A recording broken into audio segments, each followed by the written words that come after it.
The question we all asked ourselves in the late 90s, where in the world is Carmen Sandiego? A lot of individuals were asking the question, where in the world is Sever the Bond? After a win like this, where is Sever the Bond with our Nets Republic video to commemorate this amazing win?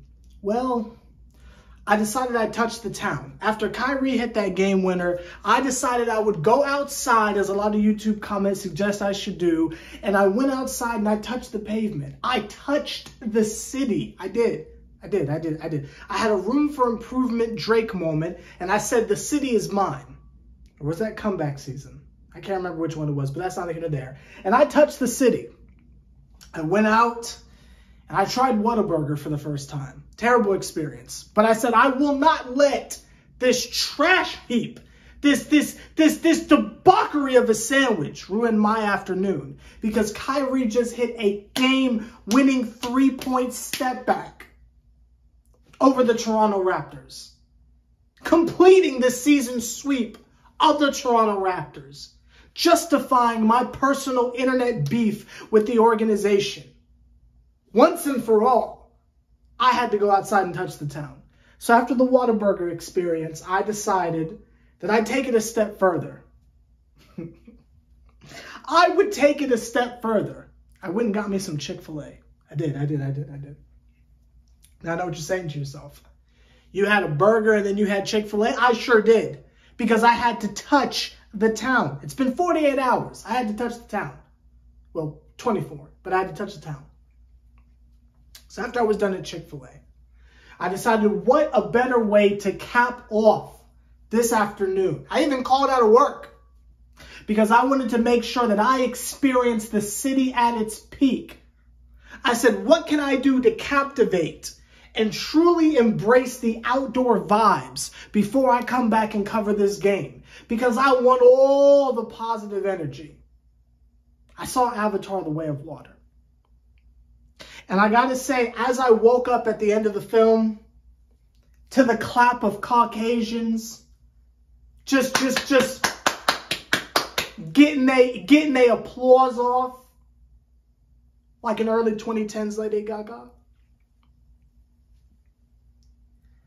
And I realized how bad that film was and how much of a waste of time it was and how I wasted 3 hours of my life and I could have just gotten back to this video immediately after my part-time celebration.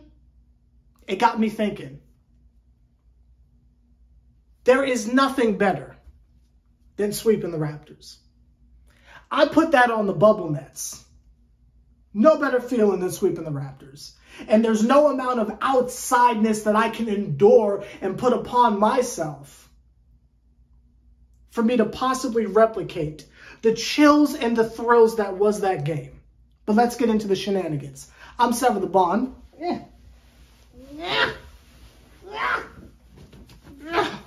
You're on Nets Republic. Let's get to it. Let's get to the shenanigans. So the Brooklyn Nets won their game last night against the Toronto Raptors. Kyrie Irving, let me just run you through the final possession. Jacques Vaughn drew up a play, and yes, it just feels so good to be doing a Nets video, and we're talking about plays being run, but that's neither here nor there. Jacques Vaughn drew up a play for Mr. Kyrie Irving, and they inbounded the ball to him. They immediately fouled, and they just ran the exact same play over again because it's Kyrie, and Kyrie can do whatever he wants. So now instead of 7 seconds on the clock, there's 3 seconds on the clock. Kyrie has the ball, pivots over to the side, sees he's only got, I believe it was Van Vliet. I think that was who was on him. Forgive me if I'm wrong. It's been 24 hours. Says, it's all good. Dribbles in, step back, shoots the shot, holds the follow through, all net. Proceeds to turn and scream and have the embrace of everyone all around him. I think this is great. I think this is great specifically from the standpoint of there's a little bit of irony in it because it was Kyrie Irving who was suspended. It was Kyrie Irving who was suspended and started the chaos and the descent into dismay. That was the beginning of this season. And since then, the Brooklyn Nets, I believe, are 11-3 since he's come back. Specifically, over the last couple games, aren't we like 9-1? And that only loss is the Celtic game. Now, I will say the other games, it has been prime Russell Crowe territory, where we can sit here and say, well, who are we beating up on? Absolute nobodies, except for Portland. But wasn't Damian Lillard hurt? And if he wasn't, it's the Trailblazers. But that's neither here nor there. We haven't really beat anyone. I mean, I feel like we've played the Raptors 4 of those 9, but they're still winning. They're still winning. They are solidly in that 4th seed. It's just a matter of time before the Cavaliers lose a game again, and then we will hop over them to be solidified in 3rd place. I don't know, y'all. I don't know. I still believe in my heart of hearts that this is all for nothing, but just strictly enjoying the season and enjoying the dubs and not trying to have our Garnet from Steven Universe future vision going on.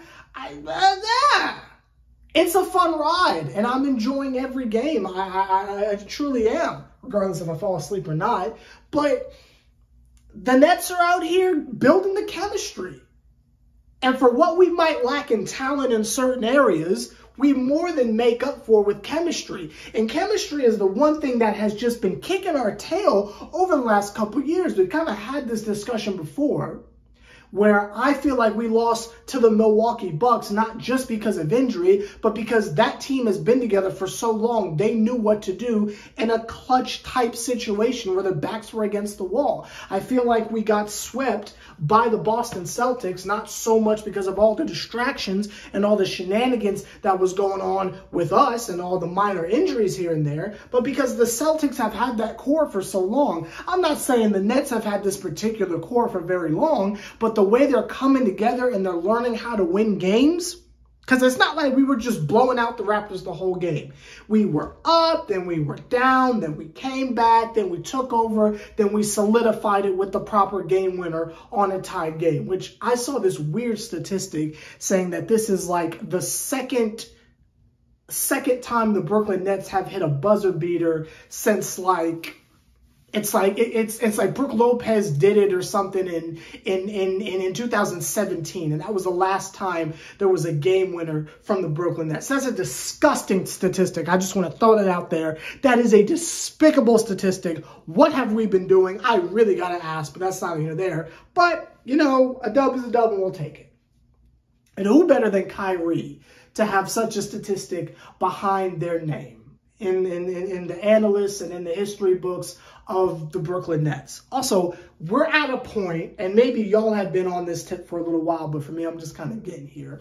We're at a point to where I truly feel like Kyrie and Kevin Durant are affiliated with the Nets.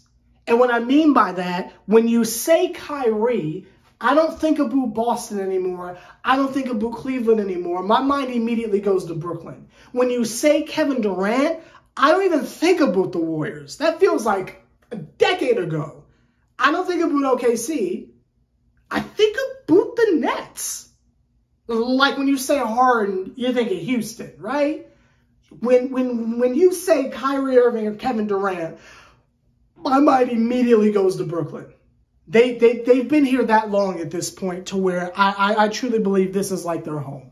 At least to me. I don't feel like it's a new thing. I don't feel like we're renting superstars. I feel like they're a part of the culture. And something I will say to that end, regardless how the season ends, how the season's been going, as long as nothing catastrophic happens,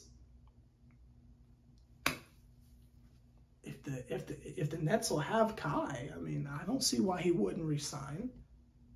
If Kevin Durant is truly having as much fun as he claims he's having, why wouldn't you want to build on this? Why wouldn't you want to have another year of Watanabe? Why wouldn't you want to have another year of Marcus Aldridge? that's my wishful thinking. Why wouldn't you want to have another year of Royce O'Neal? Why wouldn't you want to have another year of Markieff Morris, or another year of even Joe Harris, as wild as that sounds, Seth Curry, Claxton? You know, why wouldn't you want to run this back and see where it can go? I genuinely feel like the team is on to something. Do I think it will culminate to anything this year? No, but I think they're on to something. And you give this another year or two, I smell contenders. And I'm really trying to get to a point where I'm training myself to just strap on in and enjoy the ride. Because that's what this is. This is like a thrill ride. This is like, I don't know, like a roller coaster. You know it's going to end in a little bit. And you're going to have that moment of, oh, I was having so much fun, but now I'm back to normal with both feet on the ground type stuff. Not being ableist, but you know what I mean? That's what this feels like. Feels like I'm on a roller coaster. I know it's about to end. It might end abruptly, but I'm enjoying the ride.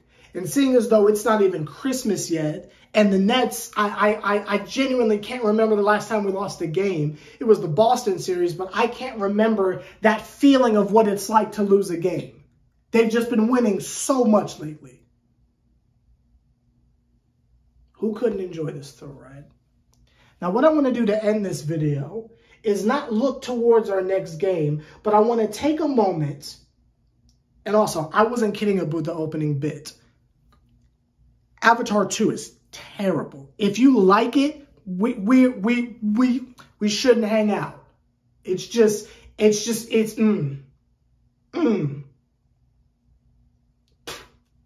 That's the popcorn from earlier, but that's not either that. The popcorn was on point like a pencil. I will throw that out there. The popcorn was amazing, but that has nothing to do with the movie. But let's look at the Eastern Conference real quick, because I just want to have a go at this. And I really want to look at who is our competition. I firmly believe that we can beat the Raptors again. We just swept them. We can probably beat the Hawks. As long as DeJounte Murray is in and out of the lineup and they don't have a chance to really mesh, we'll be fine. We can probably take the Hawks. We're beating the Pacers. We're beating the Heat. We're beating the Knicks. We're beating Philly. That leaves the Celtics, Milwaukee, and the Cavs.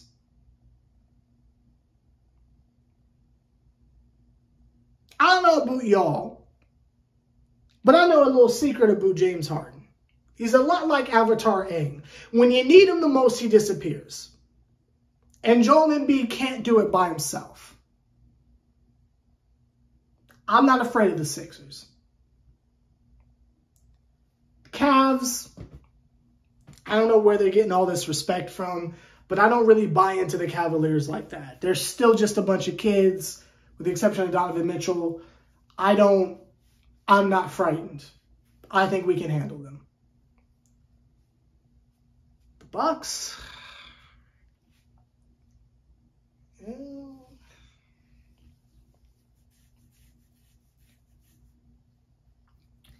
they've never faced us in the playoffs when we're healthy. I don't know who stops Giannis. I don't know if you can stop Giannis. But I like our team. I like our team, and I would like to see what happens. The Celtics,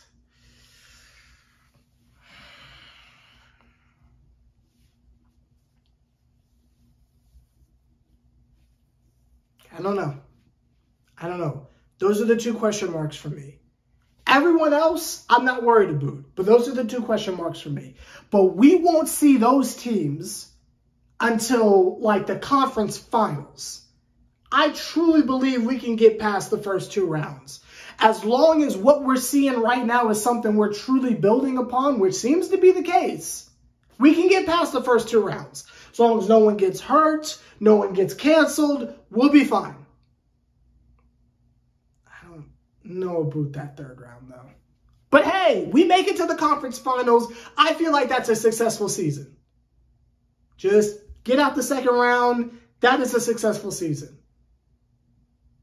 Personally, to me. Anyway, I'll see y'all later today when we take on whoever it is we take on. We'll probably win. I don't think it's the Warriors. I think that's on Wednesday. But whoever it is we play, I'm sure we'll beat. I'm not worried. I'll see y'all later today for that. We'll go into detail about the game and keep on aiming towards the future and seeing how we're going to stack up against other teams. I'm Sever the Bond. You're on Nets Republic. I'll see y'all later.